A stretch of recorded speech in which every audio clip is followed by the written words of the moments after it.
Bravo. Beautiful. Thank you very much. Hello, this is Niswander of the Nowman Show, and I'm here with Mike Garson. He's a keyboardist, pianist, composer. He's collaborated and been a sideman with a diversity of artists such as David Bowie, Stanley Clarke, and Nine Inch Nails. In this episode, we're going to be talking about his music, including his collaborations and even the creative process. Mike Garson, thank you for being on the Nowman Show. My pleasure. Now, when did you first discover music? There was music in my house in Brooklyn, so I think I started hearing it 4, 5, 6 years old. My mom played, my dad played, my sister played. And then somewhere around 7, I started piano lessons and never looked back. So you studied at the Brooklyn School of Music? I went to Brooklyn College, which is just a normal university, but most of my great piano studies were with great private teachers, really good private teachers. So, what are some of those teachers that... Leonard Eisner, he was a Juilliard Wow. teacher, but he happened to be a neighbor, so it saved me the trip from Brooklyn to Manhattan. And Lenny Tristano was a very famous jazz teacher who was blind, who played with Charlie Parker. I studied with him 3 years. Hall Overton did Thelonious Monk arrangements for a Town Hall album that was done in 1965, around there. So I got to learn a lot of Monk music when I was younger in the 60s. My first teacher was the most inspiring one. His name was Mr. Scatura, because he just would play for me at the end of each lesson. And that's how I really learn music, by hearing. It's hard to put music in words. So he was great. So I was blessed. I just had great teachers. I actually had a few lessons with Herbie Hancock, and I had one 6-hour lesson with Bill Evans. Wow. You know, these guys were very accessible. I'd go see them in jazz clubs and go up to them and say, "Can you give me a lesson?" Bill Evans said, "Come over to my house," and never charged me a penny. Wow, that's absolutely fantastic. So your family were classical musicians, would you say? Or? My mom played classical. My sister played classical. My dad played by ear. He grew up he was born in 1906, so he was hearing the early silent films and was cowboy music. So he had just a great ear. He couldn't read. He never took a lesson. He actually wrote a cowboy piece that sounded like this. The melody's in the left hand.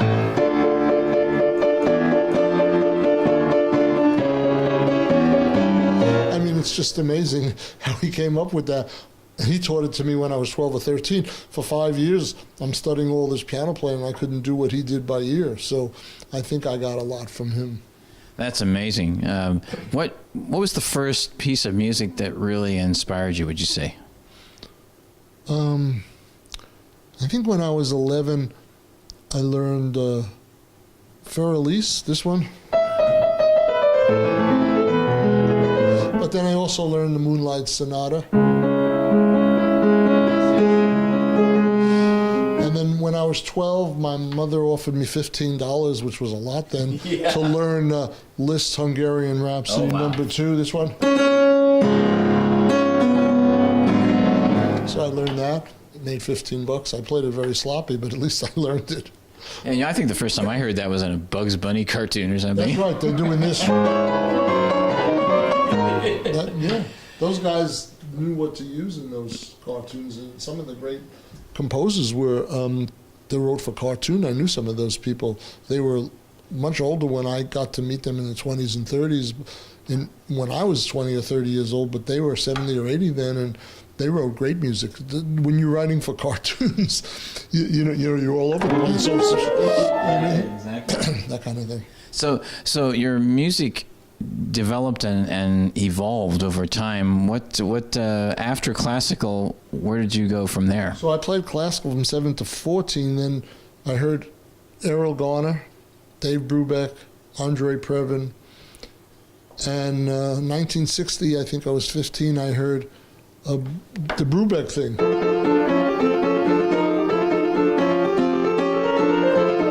And that was in 9/8, and it was interesting. It went back from 9/8 to 4/4 in the middle, and it mixed classical and jazz, and I liked that. Yeah. And then I heard Errol Garner playing things like the, and I loved that. So I think I realized I was meant to be an improviser. And my Juilliard teacher, who was teaching me Mozart like this, he was teaching me that, and then he'd come in and I'm doing, and he didn't get it. He said I had delusions of grandeur. Now maybe he was right, but it didn't matter because I was hearing things in my head. So that was my last lesson with him. So there was this band, Brethren. Was that your first band? That was my first rock band. No, my first band was a jazz band with Dave Liebman, who's played with Miles Davis. That was called the Impromptu Quartet. That was when I was 14. Wow.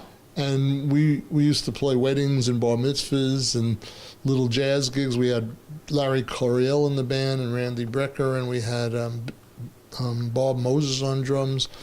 And we had a band. But then when I was maybe in my 20s, the first rock band that I got called to tour with was Brethren. The drummer in that band was Rick Murata, who was a great drummer, played with Roberta Flack, and he wrote the theme for Raymond. He's a drummer. He's made a lot of money doing that. Wow. So he was a great drummer, and we had a great quartet. But the singer was a great singer, but sounded a little too much like Stevie Winwood, so we were like Traffic a little bit. We used to open for Joe Cocker and Leon Russell and maybe 20 other different bands over a period of a year or two. And but the band never made it. We had a great manager named Sid Bernstein who passed a few years ago. He brought the Beatles to Shea Stadium. Wow. So he loved us. They thought we were going to be the next Beatles. I didn't. Oh, really? So I did that for a year or two, and then it fell apart. I actually fulfilled the place of Dr. John. He did the first album with Brethren, and I did the second. We never met, but I always loved his playing. And then when that was over, I was playing jazz again. I worked with Elvin Jones at a little jazz club in the village called Pookie's Pub. It was across the street from the Half Note, which was on Spring and Hudson. And I went in to see Elvin, who was Coltrane's drummer. Coltrane had died a year earlier. He had a great band. I knew the sax player in the band and the bass player. And the piano player fell off the piano, drunk. Oh, wow. And they dragged him out onto the street. And Elvin got on the microphone and he says, "There's a piano player here." And I raised my hand. And I was dressed sort of in a tuxedo, and I had just come from a few days earlier seeing Arthur Rubinstein, and just psychically, he just says, "Come on up here, Arthur Rubinstein." Wow. And I went up and played for 3 days with him, and he paid me, and it was my greatest musical experience because he was so great as a drummer that my playing went from a scale, let's say on a scale 1 to 10, if I was at 6, I was 8 by the time I finished working with him 3 days later, just playing 2 or 3 sets a night. They were 6-hour gigs in those days. Wow, yeah, exactly. Then you met Annette Peacock? Annette Peacock was an avant-garde singer. She had been married to Paul Bley, who recently passed, sadly, and Gary Peacock, the great bassist who worked with Keith Jarrett. And then she herself was an avant-garde singer and composer. Bowie happened to know her. I played on her album called I'm the One. Mm-hmm. I got to play a little avant-garde playing on that. When Bowie came to America for his first American tour with Spiders from Mars, he didn't have a pianist. So he ran into her. He asked her, "Do you know somebody?" She recommended me, and they hired me for 8 weeks, and they never were able to quite get rid of me because I did his first American tour. And then I did his last concert in 2006, which is crazy, with probably 400 concerts in between and maybe 18 albums or something like that. That's fantastic. We're going to do another episode to totally pay tribute to David Bowie. He deserves it. Fantastic. Can you play? You have some solo albums too that you've done. 10 or 15 solo albums, most of them. You know, solo jazz albums or classical albums, if you sell 5,000 or 1 or 2, you're doing good. I did one jazz album with Stanley Clarke, it probably sold 50,000, but they're always small.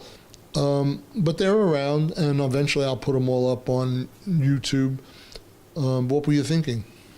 Oh, that's a good question. I'm going to leave that up to you. To play Do something? you have a favorite piece? The thing I played was a total improvisation. I happen to like that one because I'm good for 1 out of 10 or 1 out of 5. That one felt very good. It had some impressionist elements, which I haven't touched on for a while. So I enjoyed that one. I could play, well, do you want to hear some jazz or classical piece made up? Do you have a preference? No preference. I'll leave that up to you. Be spontaneous in the moment. Well, let's see what happens. Then I'll tell you what I played after, if it happens to be a song. Excellent. Fantastic.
Fantastic. What would you call that? That's called Stella by Starlight. It's a old standard that was in a ghost movie back in the 50s or 40s. But it's an old just standard that pianists play and singers sing. But it was my variations on it. That's fantastic. Now, you have collaborated with a lot of different people, a lot of different styles of music. Give us the names of some of those people, so the audience. From the sublime to the ridiculous. You know, I played with Mike Brecker, Freddie Hubbard, Stan Getz, Dave Liebman, Elvin Jones, Lee Konitz, Jimmy Garrison, Eddie Gomez, Charlie Hayden, Nancy Wilson. Then that's all jazz people. Then you switch over. Well, in the rock pop thing, I work with Martha Reeves from Martha and the Vandellas. I work with that group Brethren, and then I worked with, of course, David Bowie, who was the longest standing member, but I also worked with Smashing Pumpkins. I did several of their tours, and I did the movie Stigmata with Billy Corgan, who was leader of Smashing Pumpkins. I did the Fragile album with Trent Reznor from Nine Inch Nails. I played on Return to Saturn, a bonus track with Gwen Stefani. Played with a wild band called the Dillinger Escape Plan. They're wild. And a tune called The Widower was wonderful. I mean, it's still going. I get calls from a lot of unknown but very talented people all around the world, and I'm able to do the music in my studio here. And it goes on and on. I probably forgot 50 of them right now, but that gives you a rough idea. Ava Cherry, I think. I worked with her with David Bowie for sure. Yeah. She was a singer. Luther Vandross, who was in the Mike Garson band when we opened for David Bowie. So was Dave Sanborn on alto sax. He was amazing. And Dennis Davis played drums. I mean, we had just tremendous band. Michael Kamen, who passed several years ago, was a great film composer, but he was the music director on one of the Bowie tours. And very talented guy. Been very blessed. It's still going. You know, I get the wildest calls out of nowhere, and even played some country music for someone a few weeks ago as a singer-songwriter. Got to use my Floyd Kramer licks. So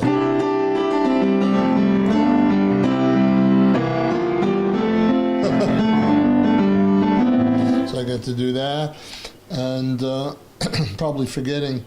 Kuta. Yes, he's a French artist, very talented, had a lovely voice, influenced by Bowie.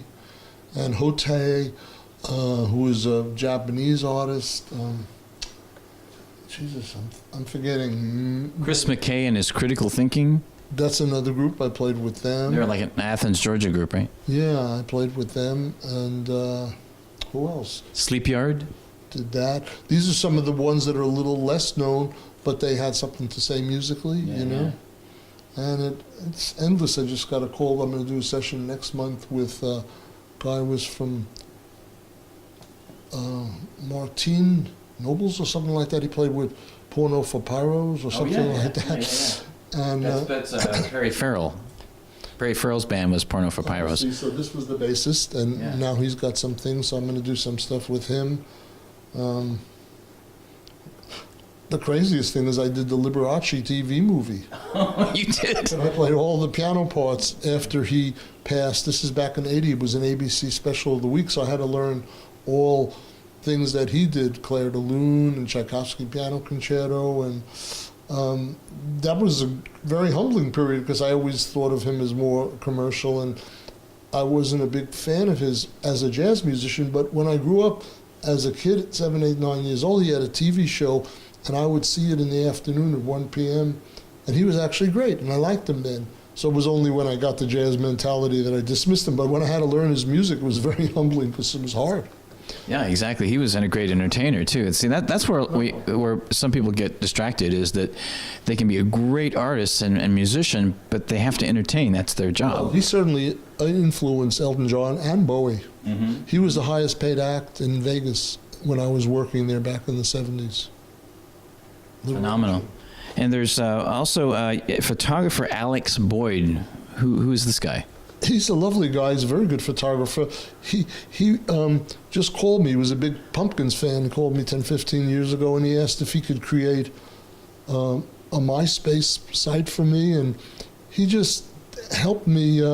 He asked me to write electronic music and other kinds of music, and he used to put it up for me. I knew nothing about, this is pre-Facebook, that whole world, and he was very helpful. But he's also talented in his own right as a photographer. And you worked with him on a film project? I think I did something with him on that. I mean, you know more about me now than I do, so this is very, very good. So now let's bring it up to date. I would like to talk about the creative process when we wrap this up, but you were commissioned in 2014 to do a piece with a brain surgeon. Yes. Over the last 20 years, I have been fooling around with what I thought could be the healing effects of music. I mean, I'm not reinventing the wheel. Music does make you feel better. But I started to go in a little more detail on it, and I connected with this brain surgeon. I wanted to be a doctor when I was a kid. Oh, really? He was a pianist, so we wanted to switch roles. I told him not to give up his day gig. Yeah. But he also told me, don't study those books, stay with the piano. So I told him, I had this idea of a healing suite, a symphonic piece with 100 people on stage, children's choir, jazz musicians, opera singers, pop people. And he got interested in it. So he said, give me 30 pieces and I'll test it out on 100 patients. They chose their favorite 12. So the things they chose were obviously calmer, quieter, more melodic. And I developed this whole suite based on some beautiful music. And we performed the debut of it 2 years ago or a year and a half ago at Segerstrom Hall, a gorgeous hall in Orange County. 1,700 people, was packed. And now I'll be doing that with other symphonies around the world over the next 5 years. Plus, my next work, I'm going to write a piece regarding autism, and I have children with autism will be on stage performing with me. My grandson is 12. He has autism, and he's a very good pianist. Wow. Yeah, so I'm learning a lot. I'm also working with Vanderbilt University, doing some studies with autistic children where they're testing some of my music out and see how it affects the brain.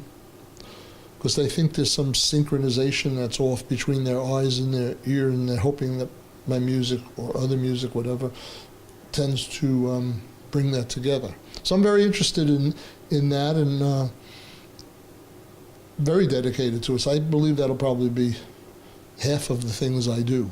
It was 70%. Now with David's passing, there's going to be a lot of Bowie tributes, so I'll be doing both. There's a couple quotes that were on your website that I thought were interesting. What were they? Embracing the idea of the Renaissance man, Mike continually experiments with new ways through which he can communicate his humanistic ideals and hopes for the world in which he lives. Sounds good on paper. I believe that who you are and who your music are one and the same at a certain point, and if you keep developing it in your own voice, I know Bowie was definitely on page with me with that. I believe that you could express a lot that you can't say in words. So I just like the fact of music not only healing physically, but mentally and spiritually, preventive medicine. It makes for good transitions before a person dies, hearing some calm, beautiful music, be it Bach or Beethoven, Chopin, some of the things I've been writing lately. So I don't know what to say about that, That says it all. And this last quote, which is relevant to the Nowman show, I would say. Well, my music is called Now Music. Yes. So I could relate to that because I compose it in the moment. You certainly do, and that's fantastic. No artistic medium is off limits to this avant-garde individual to whom the word no is quickly transformed into the word now. That's interesting. Well, I realized at a certain point, if you could express how you feel in any given second, there's no higher form of music. Mind you, if you haven't done your homework, I'd rather hear a great composition, but if you're in rare form, an improv can be superior. At least that's my reality. Mike, this was fantastic. When people want to learn more about your music, what is a website they can go to, or websites? Mike Garson, MikeGarson.com. There's my official Facebook. There's all sorts of things I'm always posting. There's a YouTube channel I have. So, I'm at Mike Garson at Gmail. People write me at gmail.com. People write me there. But my website is great, and the Facebook, my assistant Mark does an amazing job of keeping that. So they could find me that way. That's fantastic. Thank you so much for being on the Nowman show. My pleasure. I'll be back. Excellent, excellent. This is Niswander for the Nowman show.